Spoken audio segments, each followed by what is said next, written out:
Hello কাছের মানুষজন, ভালোবাসার বাংলাদেশ আপনাকে নতুন আরও একটি ব্লগে স্বাগতম। বন্ধুরা, আজকে আমরা যাচ্ছি মুন্সিগঞ্জ কাজিরপাগলা গ্রামে একটি ঐতিহ্যবাহী ফুটবল টুর্নামেন্ট দেখার উদ্দেশ্যে।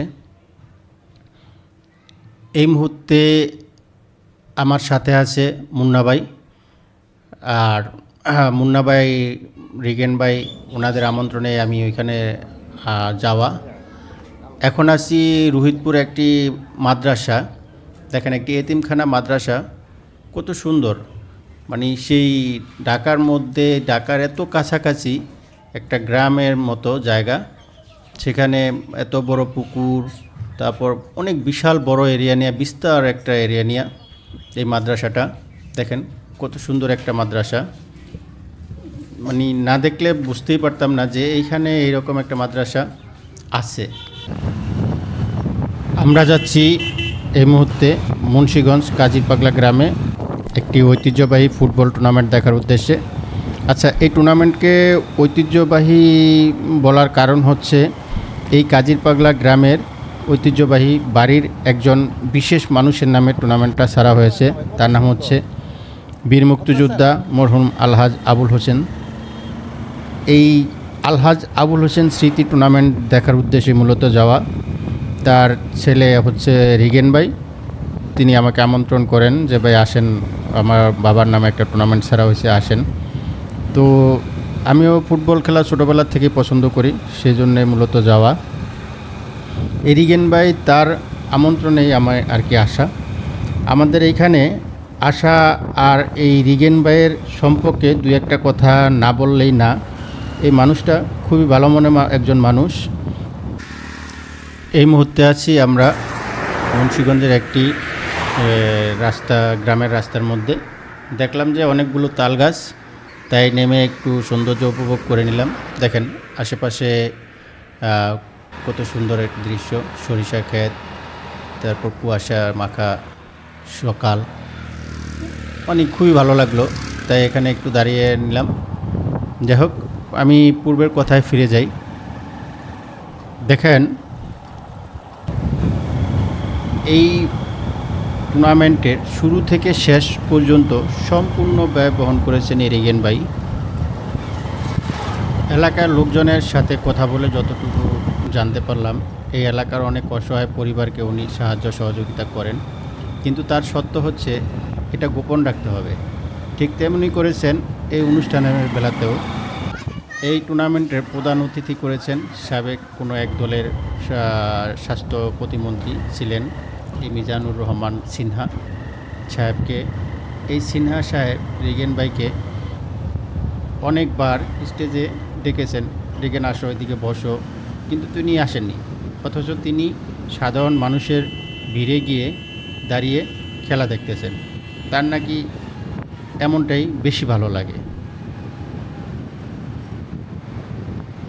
বন্ধুরা, ব্লগার হিসেবে আমি একেবারে নতুন, সেই সুবাদে আমার অনেক ভুল ত্রুটি থাকতে পারে, তাই আমি আশা করব আপনারা কমেন্টের মাধ্যমে আমার ভুলগুলি ধরিয়ে দিবেন, আর আমার চ্যানেলটাকে সাবস্ক্রাইব করবেন, ভিডিওটি শেয়ার করবেন ইনশাআল্লাহ। বন্ধুরা, এই মুহূর্তে আছি মাওয়া এক্সপ্রেসওয়েতে।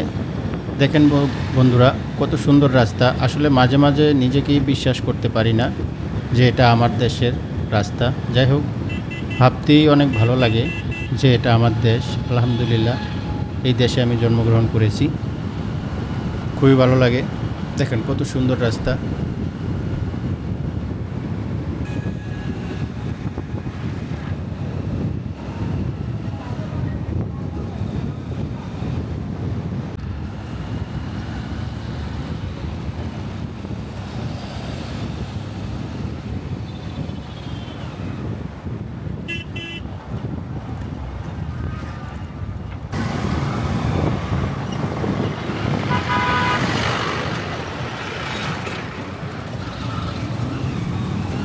বন্ধুরা, চলে আসলাম এই রিগেন ভাইদের বাবা যে মাদ্রাসা প্রতিষ্ঠাতা করেছেন তার দাদার নামে, সেই মাদ্রাসার ভিতরে গিয়ে দেখলাম এখানে জুমার নামাজ আদায় করেছি আমরা। তো দেখেন এই মাদ্রাসাটাও বিশাল একটা এরিয়া নিয়ে, এখানেও আপনার অনেক জায়গা, অনেক সুন্দর পরিবেশ। দেখেন ওই যে সামনে যে দেখা যাইতেছে ওইটা মসজিদ, ওই মসজিদে আমরা জুমা আদায় করেছি, সাথে রিগেন ভাইও ছিল, সবাই আমরা ছিলাম। এটা হচ্ছে মাদ্রাসার পুকুর, দেখেন সে এক রাজকীয় অবস্থা, মানে না দেখলে বিশ্বাস করার মতো না। দেখেন অনেক বড় পুকুর, একেবারে রাজকীয় অবস্থা। এখানে বসে গোসল করার আগে কেউ রেস্ট নেয়, গোসল করে রেস্ট নেয়, বসে বিকালবেলা, সব কিছু মিলে পরিবেশটা অনেক সুন্দর। দেখেন কত বড় পুকুর।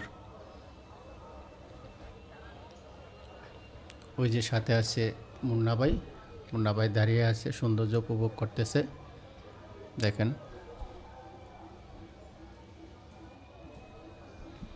এই যে দেখেন এই হরিণগুলা রিগেন ভাইয়েরা পালে, মাদ্রাসার স্টুডেন্টরা এগুলা দেখাশোনা করে। এখানে 3টা হরিণ আছে, আগে নাকি আরও অনেক হরিণ ছিল, অসুস্থ হয়ে মারা গেছে, আবার আনবে বলছে যে আরও বেশি করে আনবে, কারণ হরিণের যেহেতু পালার মতো জায়গা আছে। এই যে নামাজ শেষে এই চুল বড় বড় সামনে উনি হচ্ছে দুলদুল ভাই, আর ওই পাশে হচ্ছে কাবলি স্যুট পরা রিগেন ভাই, এরা তার বন্ধু বান্ধব সহযোগী, ব্যবসায়ীতে সহযোগিতা করে। আর এটা হচ্ছে রিগেন ভাইদের বাড়ির সামনের অংশ। দেখেন এটা বোধহয় নতুন করে একটা মসজিদ করতেছে। এই চলে আসলাম রিগেন ভাইদের বাড়িতে। এখানেও বিশাল 2টা পুকুর আছে, এই পাশে একটা, এই পুকুর দেখলেন একটা, ওই দেয়ালের ওই সাইডে আছে বিশাল বড় পুকুর। এটা হচ্ছে রিগেন ভাইদের বাড়ি।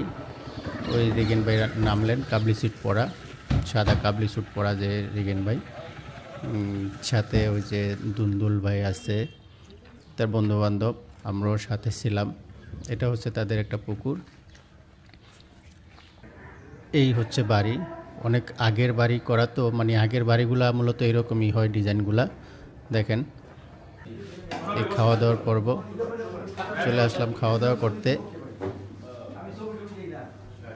খাওয়া দাওয়া করছেন দুলদুল ভাই, মুন্না ভাই, আমি বসবো এখন, রিগেন ভাই আসতেছে তার অপেক্ষাতেই আছি আমরা। আগে যারা খাওয়া দাওয়া, বন্ধুরা খাওয়া দাওয়া শেষে চলে আসলাম মাঠে প্রায় সব প্রস্তুতি শেষ। বন্ধুরা এ হচ্ছে আপনার পুরা মাঠ, প্রায় সব প্রস্তুতি শেষ হয়ে গেছে। এটা হচ্ছে আপনার স্টেজে ওঠার রাস্তা, কার্পেট বিছানো এবং ফুল দিয়ে সাজানো হয়েছে।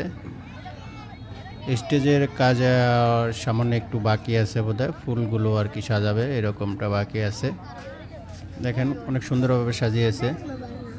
অতিথিদের জন্য পানি নিয়ে আসলো।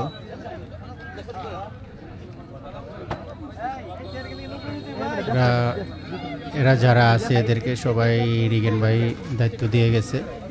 রিগেন ভাই মাত্র আসলো, আসার পর উনি এখন সব প্রস্তুতিটা দেখতেছেন যে সব কিছু ঠিক আছে কিনা, সুন্দরভাবে হয়েছে কিনা। আর খেলা আরম্ভ হতে বেশি সময় একটা বাকি নেই। এটা হচ্ছে রিগেন ভাইদের পাশে, যে রিগেন ভাইরা যে স্কুলে পড়াশোনা করেছেন সেই স্কুল, একটি উচ্চ মাধ্যমিক বিদ্যালয়। এই স্কুলটা অনেক সুন্দর। এটা হচ্ছে মাঠের পাশে একটা বাড়ি, খুব সুন্দর একটা বাড়ি, তাই আপনাদের সামনে তুলে ধরলাম। বাড়িটার ভিতরে টিনের ঘর, মুন্সিগঞ্জের ঐতিহ্যবাহী যে ঘরগুলো থাকে টিনের বাড়ি, এটার ভিতরে। এটা হচ্ছে স্কুলের স্কাউট দল, এরা এদের পারদর্শিতা জানান দিচ্ছে। ওরা খেলায় ব্যান্ড পার্টি বাজাবে। ব্যান্ড পার্টি আরও 2টা গ্রুপ আছে, ওদের সাথে তাল মিলে ওরা বাজাবে। চলে আসলো প্লেয়ারগণ, এটা একটা পক্ষ চলে আসছে, উপজেলা বাজিয়ে জানান দিচ্ছে। এই মুহূর্তে চলে আসলো প্রধান অতিথি। দেখেন এই হচ্ছে প্রধান অতিথি, গাড়ির ঘর। এই হচ্ছে নিজামুদ্দিন সিনহা।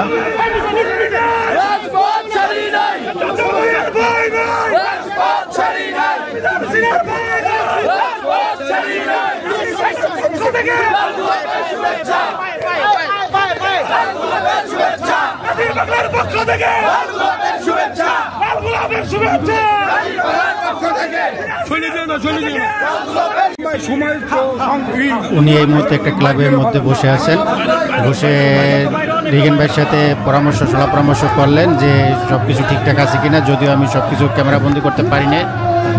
এখন আসছে উনি স্টেজে ওঠার উদ্দেশ্যে। দেখেন জনসমর, এ হচ্ছে মিজানুদ্দিন সিনহা। তো উনি একজন প্রবীণ নেতা, খুবই ভালো মানুষ, দেখলে বোঝা যায় আসলে। উনি খেলা উদ্বোধন করবেন কিছুক্ষণের মধ্যে। উনি ওনার আসন গ্রহণ করছেন, ওনার সাথে যারা নেতাকর্মী, স্থানীয় নেতাকর্মী আছে তারা পাশাপাশি আছেন। এই হচ্ছে আপনার খেলার পুরস্কার। ফার্স্ট প্রাইজ হচ্ছে হিরো হোন্ডা, আর সেকেন্ড প্রাইজ হচ্ছে 1.5 টনে একটা গিরি এসি। দেখেন এই হচ্ছে আপনার প্রাইজ, খেলার প্রাইজ যেটা। হোন্ডাটা হিরো হোন্ডা, নতুন মডেলের হোন্ডা একটা। দেখেন এসিটা হচ্ছে 1.5 টন।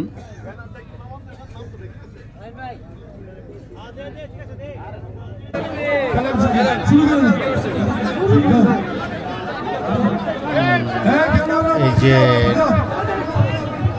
সিনহা সাহেবকে অনুরোধ করা হচ্ছে যে খেলা উদ্বোধন করার জন্য।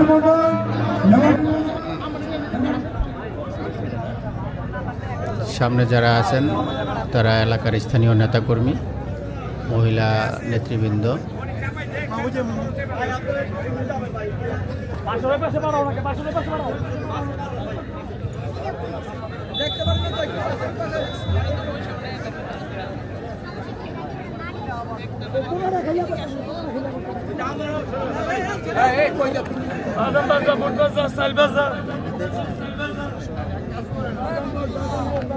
এই মুহূর্তে যারা মাঠে প্রবেশ করলেন আর একবার জানিয়ে দিতে চাই, হচ্ছে আপনার যুব সংঘ শূন্য, যশোদিয়া ক্রীড়া সংঘ শূন্য।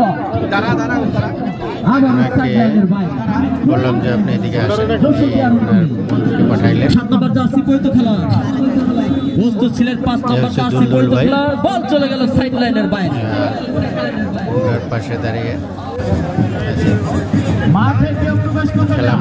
খেলা আরম্ভ হওয়ার মুহূর্তে শুধুমাত্র 3 জন ব্যতীত সিরাজুল ইসলাম সুমন ভাই তিনজন আসছে প্রধান অতিথি থেকে অনুমতি নেবে, খেলা আরম্ভ করবে কিনা।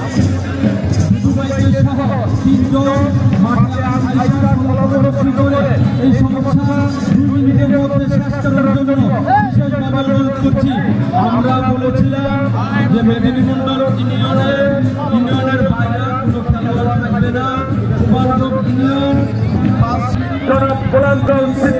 বন্ধুরা খেলা আরম্ভ হয়ে গেল। এই খেলার সামান্য অংশ বিশেষ আপনাদের সামনে তুলে ধরলাম। এই খেলার 1-2 মিনিট চলা অবস্থায়, এটা খেলা শুরু অবস্থায়,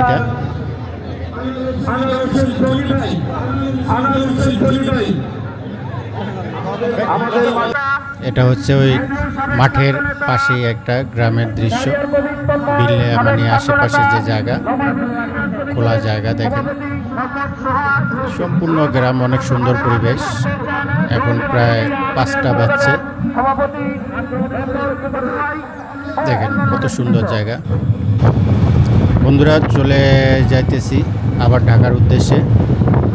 এই মুন্সিগঞ্জে এলাকার ভিতর দিয়ে চলে আসতেছি ঢাকায়। আজকের ভিডিও আপনাদের সাথে যতটুকু শেয়ার করা সম্ভব, যতটুকু আমার পক্ষে সম্ভব হয়েছে ততটুকুই শেয়ার করলাম। দেখেন এই হচ্ছে মাওয়া এক্সপ্রেসওয়েতে উঠতেছি। এটা হচ্ছে চৌরাস্তা, মাওয়া চৌরাস্তা থেকে এই শুরু, ঢাকার উদ্দেশ্যে রওনা দিব। এই চলে আসলাম মাওয়া এক্সপ্রেসওয়েতে, মূল সড়ক যেটা আর কি। বন্ধুরা, আবারও আপনাদের সামনে সেই এক্সপ্রেসওয়ের সৌন্দর্য তুলে ধরতেছি। দেখেন, এটা হচ্ছে বিকেলের দৃশ্য। এই আপনার তখন প্রায় 5:30 বাজছে। কত সুন্দর রাস্তা, বিশ্বাসই হচ্ছে না এটা আমার দেশের রাস্তা। কত সুন্দর এই রাস্তাতে অনেকেই আসছেন, যারা না আসলে আসলে বুঝবেন না এই রাস্তাটা কত সুন্দর একটা রাস্তা। এটা হচ্ছে দৌলতপুর কি বলে দলেশ্বরী আপনার toll plaza. Dhaleshwari toll plaza পার হলাম।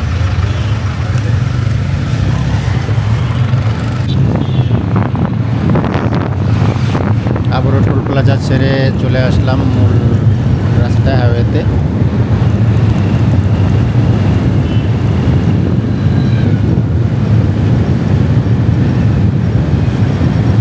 এই যে পাশে যে উঁচা রাস্তার মধ্যে একটা জায়গা দেখতেছেন হাতের বামে, এটা হচ্ছে রেল লাইন।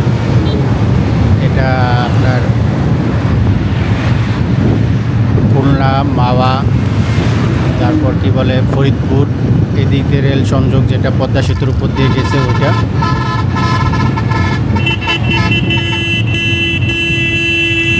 এই হাইওয়ে রাস্তার ফুট ওভার ব্রিজগুলো অনেক সুন্দর করে ডিজাইন করা। দেখেন, ফুট ওভার ব্রিজ আছে অনেকগুলা, কারণ এর আগে যখন ফুট ওভার ব্রিজ হয় নাই অনেকগুলো অ্যাক্সিডেন্ট হয়েছে, অনেক মানুষ মারা গেছে। তারপরে গভর্নমেন্ট এই সিদ্ধান্ত নেয় ফুট ওভার ব্রিজ করার। তো কিছুক্ষণ পরে এই ফুট ওভার ব্রিজগুলো সামনে পড়ে। দেখেন, এ হচ্ছে হাইওয়ে রোড। মনে হয় কোনো এক বিদেশে, মানে কোনো এক ইউরোপ দেশে আমরা আছি এরকম মনে হয়। আসলে খুবই ভালো লাগে রাস্তাগুলা। পাশে সুন্দর একটা মসজিদ দেখেন, হাতে ডান দিকে কত সুন্দর একটা মসজিদ। এই উপরের ব্রিজটা আমরা নিচের দিক দিয়ে চলে গেলাম, কারণ আমরা সরাসরি ঢাকার বাবুবাজার দিয়েও যাব না, আমরা আসবো হলো আপনার বসিলা হয়ে, কি বলে যে রুদপুর হয়ে। রুদপুরের দিকে যেতে হলে, রিদপুরের দিকে আসতে হলে আপনার এই নিচের যে সাইডে বাইপাস রোড আছে এই দিক দিয়ে বের হতে হয়। তাই আমরা সবসময় এই বামের এই ছোটো চিপা যে রোডটা আছে, ছোটো যে রোডটা আছে এই রোডটার মধ্যেই থাকি। আর আমি যদি সরাসরি ঢাকা উঠতাম কি বলে যে বাবুবাজারে ব্রিজের ওই দিকে, তাহলে মূল রাস্তা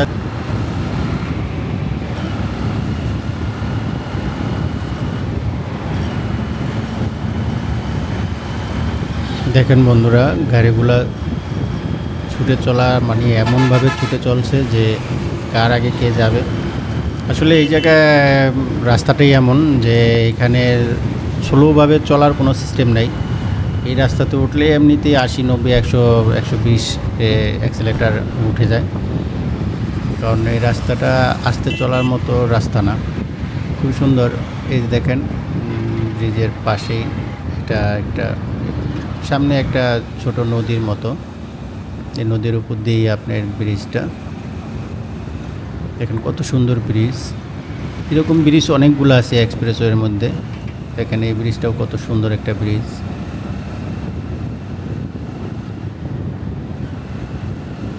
আপনার এই ছোট গাড়ি যাওয়ার জন্য, রিক্সা বলি, ভ্যান বলি, এরপর সিএনজি যাওয়ার জন্য এই পাশে ছোট বাইপাস রোড রাখছে, খুবই সুন্দর। এটা দিয়ে আপনার ছোট গাড়ি যাতায়াত করে। আর যারা মূল ঢাকার উদ্দেশ্যে বা দূরের উদ্দেশ্যে, এই ঢাকা থেকে যারা বাঙ্গা, ফরিদপুর যাবে, তারা পদ্মা সেতুতে উঠবে, তারা ওই মূল সড়কে দিয়ে যায়। আর যারা আপনার এই আশেপাশে যে অঞ্চলগুলোতে যাবে, তারা যাচ্ছে হলো আপনার এই যে কি বলে যে পাশের যে বাইপাস সড়ক আছে এই সড়ক দিয়ে যাওয়া আসা করে। এটা হচ্ছে আপনার রেল স্টেশন। এটা দেখেন, এখানে আমাদের গাড়িটা একটু ডিস্টার্ব দেয়, তাই একটু থেমে গেছিলাম।